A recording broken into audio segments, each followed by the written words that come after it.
ዶናልድ ትራምፕ ከኢራኑ መንፈሳዊ መሪ ጋር ፊት ለፊት ሊፋጠጡ ነው። የአሜሪካው ፕሬዝዳንት ዶናልድ ትራምፕ ከኢራን ጋር ስምምነት ላይ መድረስ ከተቻለ ከአገሪቱ አዲስ መንፈሳዊ መሪ አያቶላ ሙጀተባ ካሚኔ ጋር ለመገናኘት ፍቃደኛ መሆናቸውን አስታውቋል። ሁለቱ ጉምቶች ፍጥጫ አሁንም የዓለምን ትኩረት ወጥሮ ይዞታል።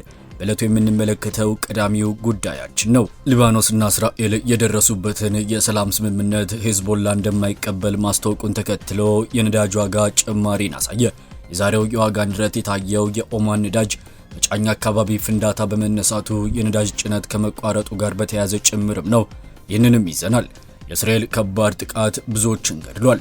የእስራኤል ጦር ሰራዊትና የአገር ውስጥ የደህንነት ተቋም የሆነው ሺን ቤት በጋዛ ሰርጥ ውስጥ ሌሊቱን በተካሄዱ ዘመቻዎች የሐማስ ጠቅላላ የደህንነት አገልግሎት የሚባለው ኃይል በርካታ ከፍተኛ አመራሮች መገደላቸውን አስታውቀዋል። ዝርዝር መረጃውን ይዘንላቸዋል።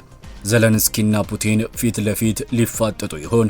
የዩክሬኑ ፕሬዝዳንት ቮሎዲሚር ዜሌንስኪ ከሩሲያ አቻቸው ጋር ፊት ለፊት ለመወያየት ሐሳብንም አቅርበዋል። ፕሬዝዳንቱ ለሩሲያው ፕሬዝዳንት ቭላዲሚር ፑቲን በጻፉት ደብዳቤም ሰላም ሊመጣ የሚችለው በሁለቱ ሀገራት መካከል ቀጥተኛ ውይይት ማድረግ ሲቻል መሆኑንም ገልጸዋል። ጦርነቱ አሁንም የአሜሪካና የምዕራባውያን የትኩረት አቅጣጫ ሊሆን አይገባም ያሉት ፕሬዝዳንት ዜሌንስኪ ሙሉ ለሙሉ የተኩስ አቁሙ እንዲደረግም ጠይቋል። ክሬምሊን በበኩሉ ከፕሬዝዳንት ዜሌንስኪ የተላከውን ደብዳቤ መቀበሉን ያረጋገጠ ሲሆን በጉዳዩ ላይ ፕሬዝዳንት ቭላዲሚር ፑቲን ማብራሪያ እንደሚሰጡም አስታውቋል። እስከ መጨረሻው አብራችሁን ስትቆዩ ሙሉ መረጃውን የምናደርሳችሁ ይሆናል። ሰላም ጤና ይስጥልን ክቡራትና ክቡራን በመላው ዓለም የምትገኙ የሙዳይ ወቅታዊ ተከታታዮቻችን እንደምን ቆያችሁን? ከዚህ በላይ ባጭሩ ያስደመጥናችሁን ዘገባዎች በዝርዝር እናደርሳችኋለን። ቻናላችንን ሰብስክራይብ አድርገው ስራዎቻችንን ከወደዱ ላይክ እና ሼር በማድረግ ቤተሰብ እንዲሆኑ እየጋበዝን ቀጥታ ወደ መረጃዎቹ ማለፍን። ዶናልድ ትራምፕ ከኢራኑ መንፈሳዊ መሪ ጋር ለመገናኘት ዝግጁ መሆናቸውን ገለጹ። የአሜሪካው ፕሬዝዳንት ዶናልድ ትራምፕ ከኢራን ጋር ስምምነት ላይ መድረስ ከተቻለ ከአገሪቱ አዲስ መንፈሳዊ መሪ አያቶላ ሙጀተባ ካሚኔ ጋር ለመገናኘት ፈቃደኛ መሆናቸውን አስታውቀዋል። ትራምፕ በሰጡት መግለጫም ስምምነት መፍጠር ከተቻለ መሪውን ማግኘት ትልቅ ክብር እንደሚሆንም ገልጸዋል። የቀድሞው የኢራን መንፈሳዊ መሪ አሊ ኻሜኔ በአሜሪካ እስራኤልና በኢራን መካከል በተቀሰቀሰው ጦርነት መገደላቸውን ተከትሎ ሙጀተባ ካሚኔ ስልጣን መያዛቸውም ይታወሳል። ፕሬዝዳንት ትራምፕ ስብሰባው የት እንዲካሄድ ገና እንዳልተወሰነ ጠቁመው ውይይቱን ሌሎች ወገኖች እንዳቀረቡትም ተናግረዋል። ሆኖም ኢራን በአካባቢው የሚገኙ የአሜሪካ ወታደሮች የምታጠቃ ከሆነ አሜሪካ ፈጣንና ጠንካራ ወታደራዊ ምላሽ እንድትሰጥም አስጠንቅቀዋል። ወደ ቀጣዩ መረጃችን አለፍን። ሊባኖስና እስራኤል የደረሱበትን የሰላም ስምምነት ሂዝቦላ እንደማይቀበል ማስታወቁን ተከትሎ የነዳጅ ዋጋ ጭማሪን አሳየ። የዛሬው የዋጋ ንረት የታየው የኦማን ነዳጅ መሻጫ አካባቢ ፍንዳታ በመነሳቱ የነዳጅ ጭነት ከመቋረጡ ጋር በተያያዘ ጭምርም ነው። እስራኤልና ሊባኖስ ከዚህ ቀደም የደረሱበትን የተኩስ አቁም ስምምነት እንዲያድሱት ከማስታወቃቸው በተጨማሪም በሊባኖስ ውስጥ የሂዝቦላ እንቅስቃሴ የሚገደብበት የደህንነት ቀጠና ለመፍጠርም ተስማምተዋል። ሂዝቦላ ግን ስምምነቱን ለሊባኖስ አሳፋሪና እርባነቢስ በሚል እንደማይቀበለው አስታውቋል። የሂዝቦላ መሪ ሂዝቦላ ተኩስ አቁሙን ተዋጊዎቹን ከደቡብ ሊባኖስ የሚያስወጣበት ስምምነት የመሸነፍ ያህል ነው የእስራኤል ዓላማ ያሳካል ማለታቸውም ተዘግቧል። መረጃችን እንደቀጠለ ነው።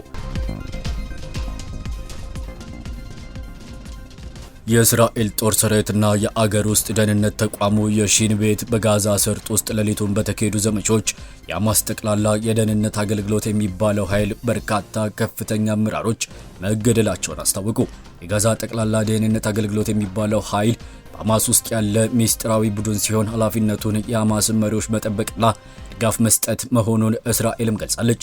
የዚህ ኃይል ዋነኛ ኃላፊነቶች በሐማስ መሪዎች መካከል ግንኙነትና ቅንጅት እንዲኖር ማድረግ፣ ጥበቃ ማድረግና ደህንነቱ ወደ ተጠበቀ ቦታ ማጓጓዝ፣ መረጃ ማሰባሰብ እንዲሁም የሐማስ መሪዎች የሚሰጡት ውሳኔ የደህንነት መረጃ መስጠትም ይካተትበታል። ከእስራኤል ጦርና ከደህንነት መስሪያ ቤቱ ሺን ቤት የወጣው መግለጫ እንዳመላከተው የጠቅላላ ደህንነት ቡድኑ ምክትል አዛዥ የሆነው ሐሳን ላባዳ በተፈጸመ ጥቃቶችም ተገድሏል። በተጨማሪም አሲን አሚን፣ ሻልሻ ሻቢር፣ አብዱላ አቲ፣ ዩኒስ አቡ ኩሉብና መሐመድ ሮማንዛኪ አቡ ማርቅ በጥቃቶች ተገድለው ከተባሉት የቡድኑ ባለስልጣናት መካከል መሆናቸውም ተገልጿል።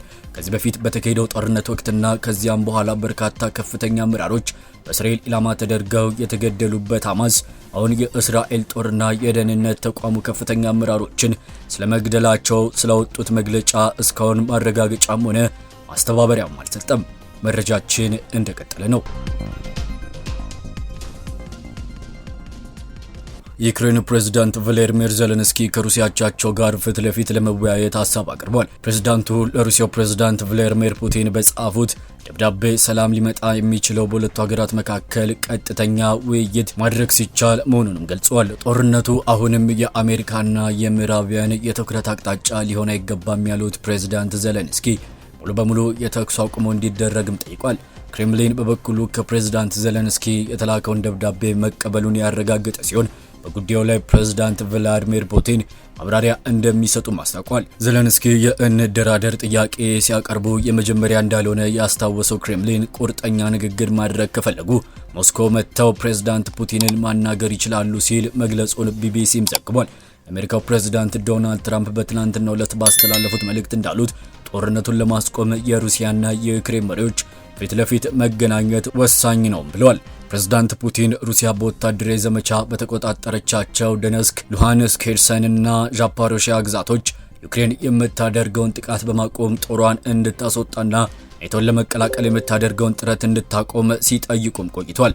ፕሬዝዳንት ዜሌንስኪ በበኩላቸው እነዚህ ግዛቶች እንደ ክሪሚያ ሁሉ በኃይል ማስወገድ እንደሚፈልጉም ገልጸዋል። ግዛቶቹ ወደ ሩሲያ ከተላኩ በሌላ ጊዜ ሞስኮ ኪየቭን እንድትወርፍ ፍቃድ መስጠት ነው ሲሉ መናገራቸውም ይታወሳል። ወደ ቀጣዩ መረጃችን አለፍን። ኢራን ከአሜሪካ ጋር ያደረገችው ድርድር መግባባት ላይ ሲደርስ በመጀመሪያ ደረጃ ላይ ከታገደባት ሀብት ግማሽ ያህሉ እንዲለቀቅ መጠየቋም ተነገረ። የኢራን ምክትል የውጭ ጉዳይ ሚኒስተር ጋሪብ አባዲና የሀገራቸው ተደራዳሪ ቡድን አባላት እንዳሉት ከአሜሪካ ጋር የመግባቢያ ስምምነት እንደተፈራረሙ ወዲያውኑ ከታገደበት 50 በመቶ ሀብት እንዲለቀቅላት የኢራን እስላማዊ ሪፐብሊክ ጠይቃለች ሲሉ የሀገራቸውን ፍላጎት ማቅረባቸውን አመልክቷል።